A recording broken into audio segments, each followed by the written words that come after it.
우리 최성 후보도 계세요. 자꾸 우리 분이 세 분만 계시다고 몇 번 얘기해서 제가 한번 지적을 할까 하다가 그냥 넘어갔는데 최성 그 고양시장을 하고 계시고 17대 때 국회의원을 하셨습니다. 남북관계 통일 문제에서도 전문성도 있고 그 고양시장을 하시면서 행정적 능력에 대해서도 검증을 받으신 우리 당의 그 대선 후보로서 손색이 없는 최성 시장님의 대리에서 이 진희관 교수님 오셨습니다. 네. 네, 안녕하십니까. 인제대학교 통일학부의 진희관입니다. 우선 그 의미 있는 정책 토론회에서 발언할 수 있는 기회를 주신 거에 대해서 감사드리고요.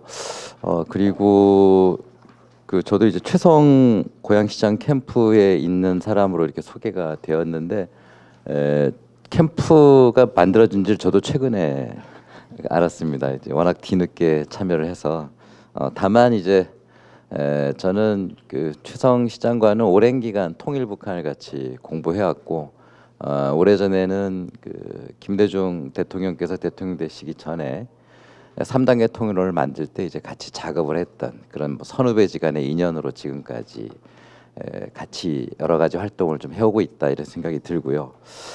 그리고 그 뭐 최성 시장에 대해서 아시는 분들은 아시겠습니다만 제가 볼 때는 물론 학계에서도 많은 기여를 했습니다만 우리나라 사람들 중에 어느 누구보다도 통일에 대한 의지가 강한 그리고 또 실천력 있게 노력을 하는 그런 대표적인 분 중에 한 분 아닌가 저는 그렇게 생각을 하고 있습니다. 자기 고향도 아닌 경기도 고양시에 가서 거기 가서 이제 여러 가지 주춧돌을 놓는 이유도 행신역에 있는 KTX를 뒤로 돌려서 신의주까지 가고자 하는 그런 열망이 매우 강한 이제 그런 사람이다 이런 저 나름의 이렇게 평가를 하고 있습니다. 그래서 저는 이제 최성 시장하고 생각이 다른 입장에서 나온 건 아니고 상당히 비슷합니다만 어떤 그분을 대신해서 무엇을 말씀드리는 건 아니고요. 제가 오늘 드리고자 하는 말씀 크게 두 가지인데 그 미국의 트럼프가 출범한 이후에 트럼프 행정부 출범 이후에 그리고 또 트럼프가 출범하는 과정에서 표현한 그 발언들을 보면 52년 체제 그 아시는 분들 아시겠습니다만 일본의 전후 처리를 매듭지은 52년 샌프란시스코 강화조약 체제 독도 문제도 이것 때문에 여전히 오리무중에 쌓여 있는 그런 문제가 돼버리는 게 아닌가 이런 생각이 드는데요. 52년 체제의 균열을 예고하고 있다라는 생각이 많이 듭니다. 그 이유는 52년 체제의 요점은 일본을 패전국으로서 배상을 요구하고 책임을 지게 하는 데 있었던 것이 아니라 일본으로 하여금 어떤 소련의 공산당의 세력 확산을 동아시아에서 일본을 중심으로 막아 나가고자 하는 그런 미국과 연합국의 의지가 매우 강한 이제 그런 의미가 있는 게 이제 52년 체제 샌프란시스코 강화조약이다 이렇게 볼 수 있을 것 같습니다. 근데 그렇게 본다면 이미 90년에 소련은 해체되었고 그렇다고 한다면 52년 체제는 사실상 변화를 겪어야 되는데 겪지 못했죠. 중대한 이유는 바로 북한의 핵 문제가 불거졌기 때문에 52년 체제는 체질 개선을 하지 못한 채로 지금까지 왔다. 그래서 약 65년이 지금 흘렀습니다. 그래서 우리 박명리 교수님께서 여러 가지 지금 시기적인 의미들을 많이 앞에 설명해 주셔서 저도 자각하는 계기가 됐는데 저는 최근에 어쨌든 이 52년 체제의 중대한 어떤 균열이 지금 나타나는 거 아니냐. 왜 그러냐 하면 트럼프의 이야기를 다 아시겠습니다만 한국에게는 방위비를 더 분담해야 된다라고 얘기하고 있죠. 따지고 보면 할 얘기가 무지 많습니다. 미국이 주한미군을 주둔하는 여러 가지 이유는 우리 한미동맹으로서의 서로의 어떤 군사적 협력이 필요했기 때문에도 있지만 미국 스스로의 많은 어떤 그 국가적인 이해관계가 걸려 있는 그런 문제이죠. 그리고 일본에 대해서 뭐라 그랬냐면 환율 조작국이라고 했습니다. 굉장히 뭐 강력한 표현들도 서슴없이 쓰고 있는데 즉 일본을 통해서 동아시아 질서를 꾸려 나가려고 하는 이런 미국의 그동안의 어떤 이해관계와 배치되는 이런 표현들이 서슴없이 나오고 있다. 자, 이 이야기는 트럼프 시대에 와서 과거 52년 체제가 의도했던 이런 것들이 어떤 균열을 보이는 게 아니냐. 이제 이게 이제 저의 해석입니다. 그런데 문제는 그럴 경우에 그럼 52년 체제는 소련이 붕괴됐을 때 이미 변화했어야 되는데 변화하지 못한 이유를 아까 북한의 핵 문제를 이제 들고 말씀드렸는데 그럼 북한은 그럼 변화할 수 있는 것이냐? 어떻게 그럼 이게 변화가 된다면 50년 체제도 변화할 텐데. 근데 문제는 2017년 대선이 정권 교체 가능성이 그 어느 때보다 지금 높아지고 있다라는데 이제 주목할 수밖에 없는 것 같습니다. 그리고 정권 교체가 될 경우에 남북 관계는 정말 변곡점을 맞이할 수 있는 아까 추 대표님 말씀하셨지만 남북 관계도 엄청난 변곡점을 맞이할 수밖에 없는 이런 상황이 올 가능성이 높다 이렇게 보여집니다. 물론 거기에는 해결해야 될 과제가 남아 있습니다. 그 북한의 핵 문제와 도발적 행동들을 어떻게 막아낼 것인가 하는 그런 중대한 문제가 있죠. 물론 이거는 여러 가지 어려움이 있습니다. 북한이 이미 2013년 3월에 당 전원회의를 통해서 핵무력과 경제건설 병진 노선을 당 노선으로 천명을 했고 그걸 바탕으로 해서 수소탄 개발을 지속적으로 해오면서 지난해에는 2차례 핵실험까지 했습니다. 아울러서 미사일도 사거리에 따라 각각 1,300km짜리, 3,500km짜리 그보다 더 장거리 미사일들을 계속 지금 개발해 나가고 있고 도발적 행동은 끝이지 않고 있습니다. 이런 상황에서 과연 남북 관계가 어떠한 해법을 찾아나갈 수 있는 것이냐 매우 어려운 점은 사실입니다. 그러나 중요한 거는 지금 현재 그 우리 정부가 지금 박근혜 정부, 이명박 정부도 매우 비슷했습니다만 박근혜 정부는 북한하고 대화를 초기에는 했습니다만 2013년 이후에는 거의 대화를 하지 않고 있죠.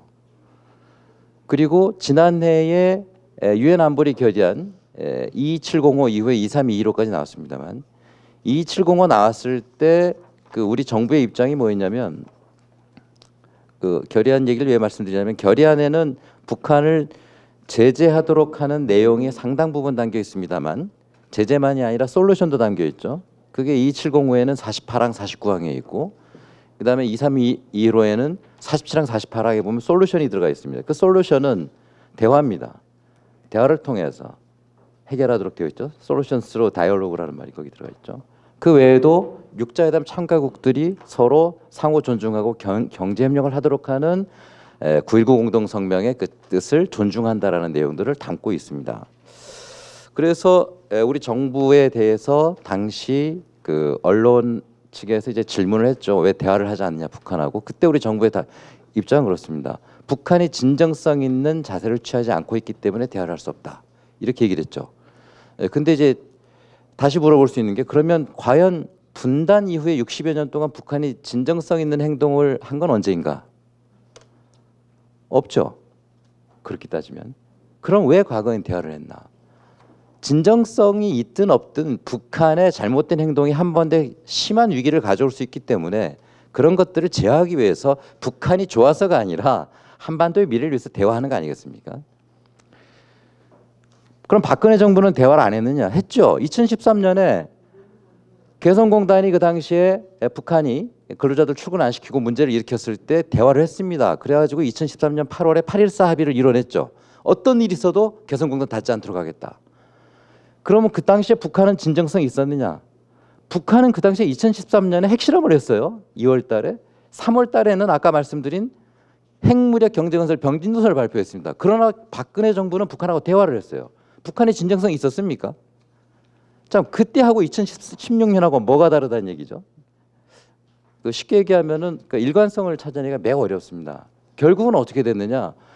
오랜 기간 북한하고 대화하지 않고 아무것도 하지 않았기 때문에 결국 북한은 더욱더 도발적인 행동을 더 많이 했고 남북 관계는 지금 최악의 상태로 가 있는 게 아니냐 이렇게 볼 수 있는 것 같습니다. 그렇다고 한다면 북한의 이런 문제들을 해결하기 위해서는 북한하고 대화하는 것이 무엇보다 시급하다 이렇게 생각이 되고요. 그래서 향후에 차기 정부가 해야 될 여러 가지가 있는데 가장 중요한 것은 과거 김대중 노무현 정부가 했던 약속 6.15와 14선언을 조속히 이행하는 그런 노력이 급선무가 되어야 된다. 물론 그 내용 중에 수정해야 될 게 있다면 그건 대화를 통해서 수정하면 되겠죠. 그러나 어떻게 이행할 것인가 하는 게 가장 급선무가 돼야 되고 두 번째는 중단된 사업들 남북경협, 개성공단, 이산가족상봉 이런 것들이 빨리 조속히 재개돼야 된다. 그다음에 세 번째는 북한의 그 막대한 지하자원 개발 이런 것들을 같이 빨리 서둘러 나가야 된다. 이것은 지금 공개 안 됐습니다만 2007년도에 세 차례에 걸쳐서 북한의 조사단이 다녀왔죠. 그 조사단의 마지막 보고서는 공개 안 돼 있습니다. 그러나 그 보고서는 매우 좋은 어떤 평가가 나온 것으로 담당자를 통해서 이제 제가 들은 바가 있는데요. 뭐 그러한 상호 이익이 될 수 있는 것들을 빨리 진행해 나가고 그보다도 더 여러 가지가 있습니다. 우리 접경 지역에 그동안 그 적경지역이라는 이유로 많이 침체되어 있었는데 이 적경지역에 특구를 만들어서 남북이 공동 발전할 수 있는 그런 방안들이라든가 그다음에 한 가지 더 말씀드리면 지금 농업이 온난화로 인해서 매우 머지않은 장래에 심각한 어떤 위기를 가져올 수가 있는데 남북이 농업 협력을 하지 않으면 안 되는 북한의 저기온의 땅이 우리한테 매우 필요합니다. 그런 부분들을 해결하는 문제, 뭐 여러 가지 숙제들이 있는데 중요한 것은 어떻게 이런 것들을 정경분리 원칙을 세워서 일관되게 해나가느냐는 부분하고 그다음에 두 번째는 개성공단 전면 중단 조치에서 느꼈지만 정부가 일방적으로 사업을 중단시킬 수 있는 이런 현상들을 제한하는 그런 어떤 제도적 장치 마련이 매우 필요하다라는 생각이 듭니다. 뭐 얘기가 많았습니다만 이제 시간이 다 되어서 끝으로 이제 말씀을 드리면 지금 그 트럼프 그 정부 이후에 지금 동북아 질서가 그 지각 변동을 요동칠 것으로 지금 예상되고 있는데 이 시기에 우리 정부가 과연 한반도 문제, 즉 남북 문제를 어떻게 풀어나가냐 매우 중요한 그런 시점이 있다. 그래서 차기 정부는 여러 가지 개혁 과제들이 많이 있습니다만 그동안 그 막혀있던 한반도 문제를 어떻게 지혜롭게 풀어나가느냐 따라서 2017년 대선은 어떤 정치 교체, 정권 교체만의 그 문제가 아니라 이 동아시아 질서의 재편을 예고하고 있다는 점에서 민주당이 많은 그 고민들을 갖고 나가야 되지 않느냐 이런 생각이 들었습니다. 이상 제 토론을 마치겠습니다. 감사합니다. 네, 감사합니다.